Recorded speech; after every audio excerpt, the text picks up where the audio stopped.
Podcast está na moda? É modinha? Viraliza? Mas você não sabe o trabalho que dá para fazer. E é para falar sobre podcast, produção, curadoria, que eu tenho um convidado muito especial hoje que vai dividir essa cadeira comigo e você fica sabendo depois da vinheta. Roda aí.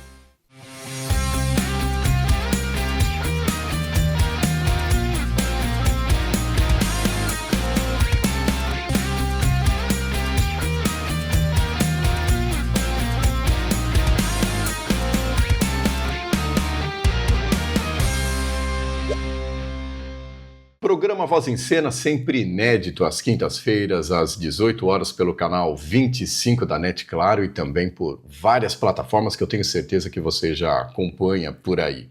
E sempre trazemos pessoas relevantes com assuntos relevantes.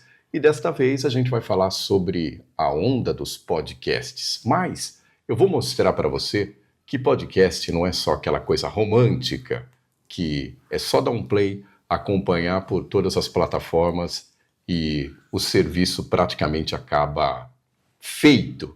Então, essa aqui que a gente está conversando agora de entrevista é a última parte. Os bastidores, o que é que a gente passa e a gente gosta de passar, a gente vai saber agora. Para isso, eu estou aqui com o meu amigo Bruno Paixão, que também é um podcaster, a quem eu cumprimento e agradeço pela participação, porque quem faz podcast, geralmente, Bruno, tem bastante tempo, né? Tem, sobrando, imagina. É só sentar lá e gravar, cara. É só sentar e ter um papelzinho na frente, anotar e tá feito. Ter um convidado, sempre tem convidado, é sempre muito fácil.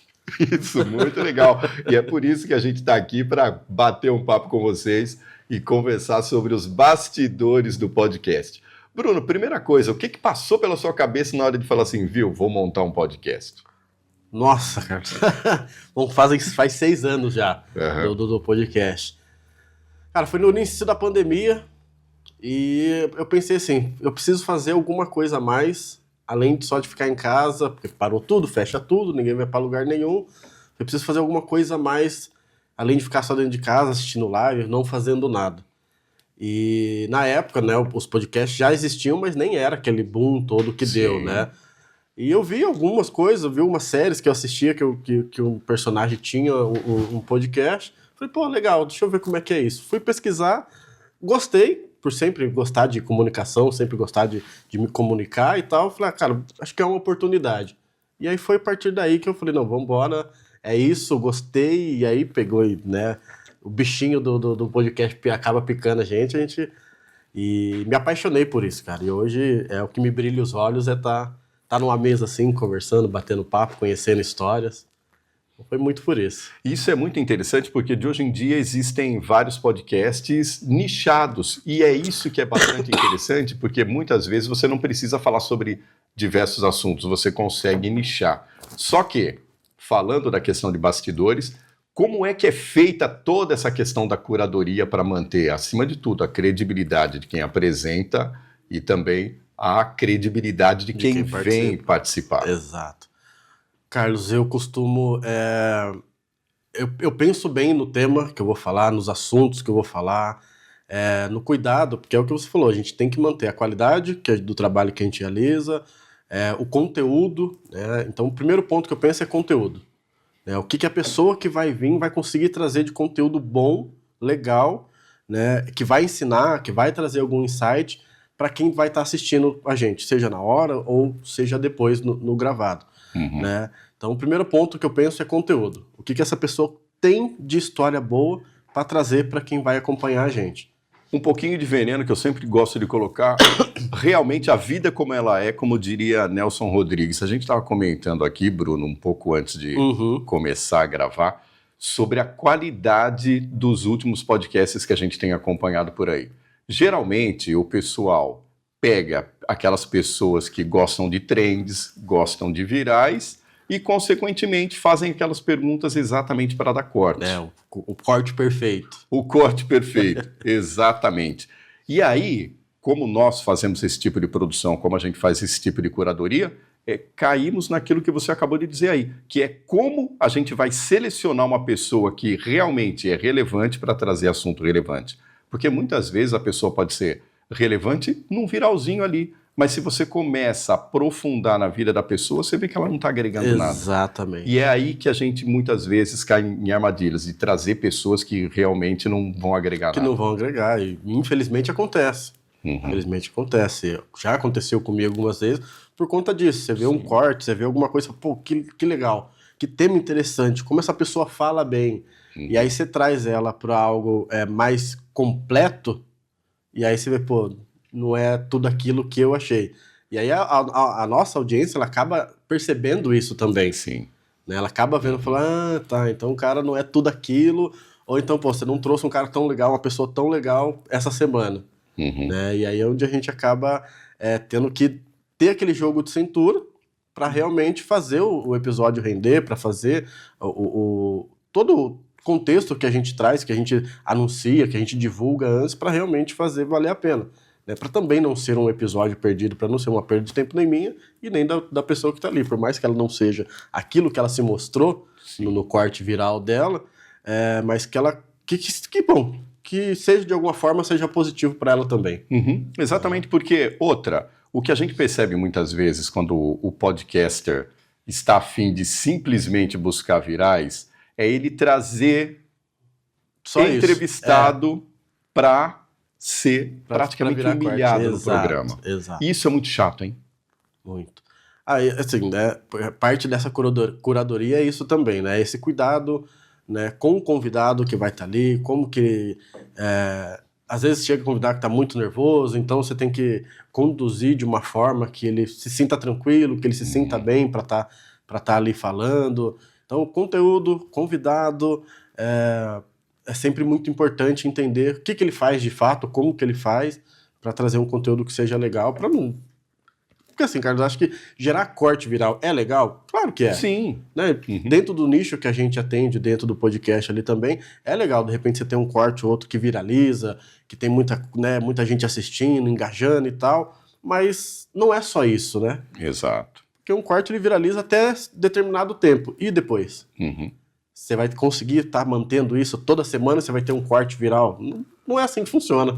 Né? E outra, que uma coisa também acaba se tornando bastante cansativa, porque você traz vários convidados, às vezes no dia, a gente consegue fazer aqui até 3, 4 entrevistas para colocar durante a semana ou durante a nossa programação do mês, e é muito cansativo, não só para a pessoa que senta aqui, mas é cansativo também para a pessoa que está fazendo a entrevista. Buscar viral. Exatamente.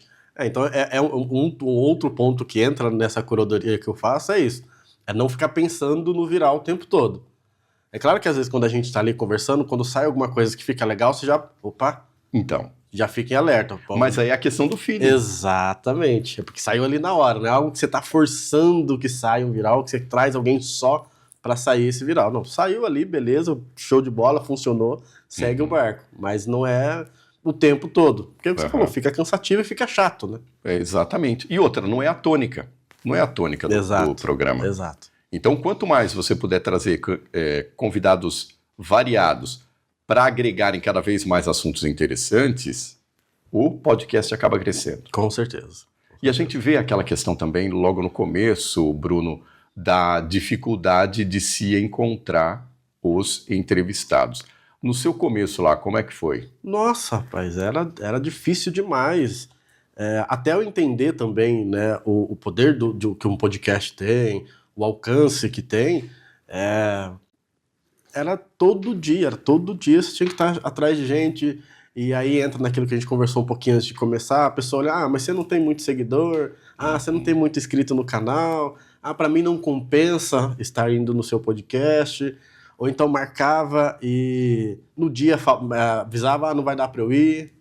Ou então, quando avisa no dia, por exemplo, eu sempre gravo à noite. Então, a pessoa me avisa, sei lá, de manhã, ainda dá tempo de eu tentar correr atrás de alguma coisa para colocar no lugar. E quando a pessoa avisa meia hora, 40 minutos antes que ela não vai vir?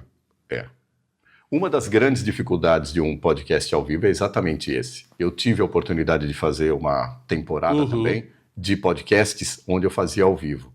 Gente, muitas vezes, Bruno, chegava 30 segundos, estava todo o equipamento passado, toda essa estrutura aqui, ó, montada, e de repente a pessoa falava assim, desculpa aí, não vai dar. E aí? Você com ao vivo? Muitas vezes você tinha um amigo ali que era sempre o carta na manga, que morava ali perto da produtora. Você fala assim, viu, dá pra você vir aqui pra me ajudar? E quando você não tem? Então, e quando não tem? Eu sempre, graças a Deus, aconteceu, mas hoje não acontece mais. Mas às vezes, quando acontecia, por eu ter esse compromisso, esse comprometimento com a minha audiência, com o meu público, então eu sempre entrava ao vivo sozinho. Exato. Ao vivo sozinho, e aí durante ali eu avisava, pessoal, o convidado teve um problema pessoal lá, não conseguiu vir, inventava alguma coisa ali. Sim. Né? E com o comprometimento que eu tenho com vocês, então eu tô seguindo aqui, e a gente vai fazer um bate-papo, interagia muito com o público ali, o pessoal ia mandando perguntas, a gente ia interagindo para fazer no mínimo ali um episódio que rendesse alguma coisa, porque o convidado resolveu não aparecer. Exatamente. Aí nós acabávamos tornando os nossos próprios convidados. Exato. A gente vai fazer uma leve pausa comercial e daqui a pouquinho volta com o Bruno Paixão para falar sobre os perrengues de um podcast e também de curadoria para programas de TV. É isso. Programa Voz em Cena, sempre com assuntos interessantes em cena. E dessa vez, quem está em cena é meu amigo Bruno Paixão, que também faz podcast e também curadoria para programas de TV, assim como a gente faz aqui. E aqui, Bruno, a gente estava falando sobre a questão do tempo. Muitas vezes as pessoas acham que essa produção é simplesmente você acordar, tomar um banho, passar um perfuminho e sentar aqui que está tudo bom. Exato. Mas muitas vezes a gente carrega tudo isso aqui nas costas sozinho. Quer dizer, tem gente que tem uma equipe, uma mega equipe de produção, total. Mas muitas vezes aquele trabalho de curadoria, de pesquisa do assunto, porque não é só trazer o convidado aqui e sair, vamos ver o que acontece. Então tem todo aquele trabalho de pesquisa, isso daí tem um custo e, acima de tudo, leva bastante tempo para fazer, não é? Leva, Carlos, leva. Depois, que nem você falou, depois de eu escolher o convidado, de eu entender do que ele fala, né, para se entender se o tema vai ser relevante e se vai fazer sentido para ambos e para quem acompanha a gente, tem toda essa pesquisa, porque eu não posso chegar lá e só sair falando, que nem você falou, vamos ver se vai dar certo. Não, eu tenho que entender do que a pessoa faz, então eu vou pesquisar, Google, ChatGPT, LinkedIn da pessoa, Instagram, tudo para trazer, né, aí eu vou montar uma pauta ali legal para poder fazer algumas perguntas que façam sentido pro momento também. Então não é só chegar realmente tá bom, vamos ver, liga a câmera aí, vamos ver o que vai acontecer. Então é bem trabalhoso, né? O tempo da gente também precisa ser bem estruturado, porque como você disse, é tudo sozinho, né? Isso. É pensar em tudo sozinho, é carregar tudo sozinho, né? Quando a gente comentou que tem, para quem já tem uma mega estrutura, equipe e tudo mais, acaba sendo mais tranquilo essa parte de fazer curadoria, porque fica só na curadoria. Sim. Né? Mas aí, para quem não tem, né, no nosso caso, que eu no caso não tenho ainda, é a estrutura, é o convidado, é o tema, é pesquisar, é montar pauta, montar pergunta, é revisar essas perguntas 3, 4 vezes para saber se faz sentido. E aí alguma coisa que eu, no meu caso, eu me cobro muito com isso. Então eu olho, se eu achar alguma coisa que eu não achei legal, cara, eu vou estruturar tudo de novo. Sim. E aí é mais 1, 2 horas para poder fazer acontecer. É bem isso também. E essa questão que você falou da autocrítica é uma coisa que me pega muitas vezes, porque eu me cobro muito. Até muitas vezes eu gravo o programa, eu reviso todas as perguntas antes e depois eu assisto o programa e fico ali, com a minha anotando. Canetinha. Exatamente. Sabe, ali falo, nossa, isso aqui eu podia cortar assim, essa câmera podia chegar para cá. Então é aquela coisa que não é simplesmente você chegar e fazer, eu sei fazer, senta lá e faz. Por quê? A gente tem também o compromisso com você que está aí no sofá assistindo, porque você, independente do horário que tenha, você está dedicando o seu tempo para ouvir o que eu tenho para dizer, o que o meu convidado tem para dizer. Exatamente.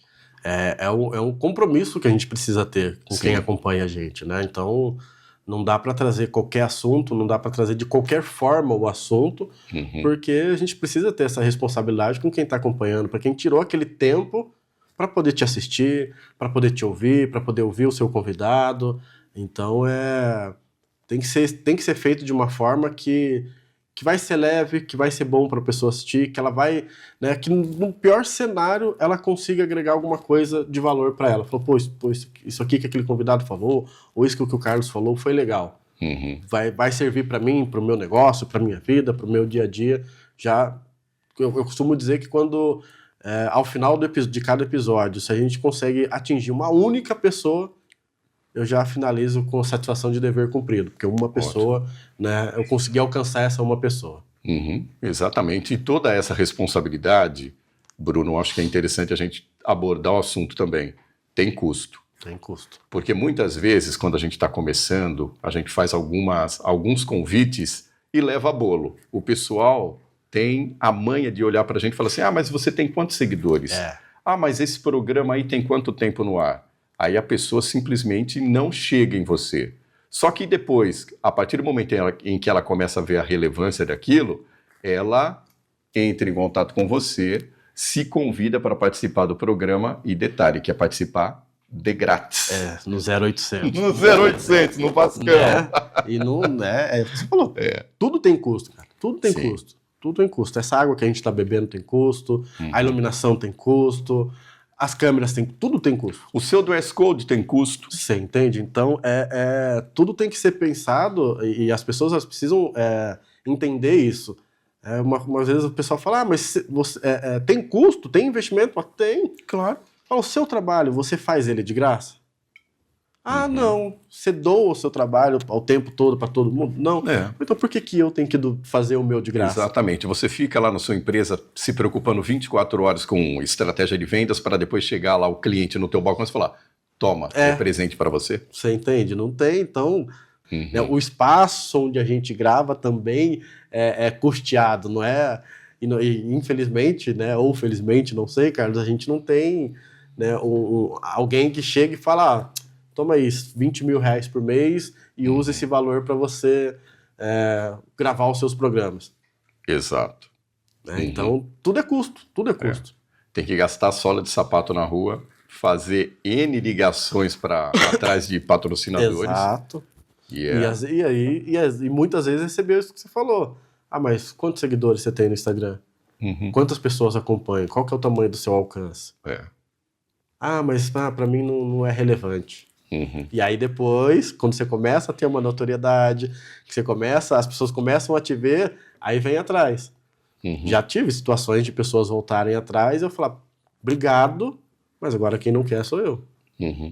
Exatamente. Porque, cara, vai contra o que a gente tem de propósito, vai contra o trabalho que a gente vem realizando no dia a dia, né? A pessoa quer estar ali só porque agora é interessante para ela estar ali. Então, agora, para mim, não é interessante. E outra, uma coisa bastante legal que você levantou agora, a gente quer realmente aparecer, a gente quer uma visibilidade, só que nós não estamos aqui única e exclusivamente pela visibilidade, pela notoriedade.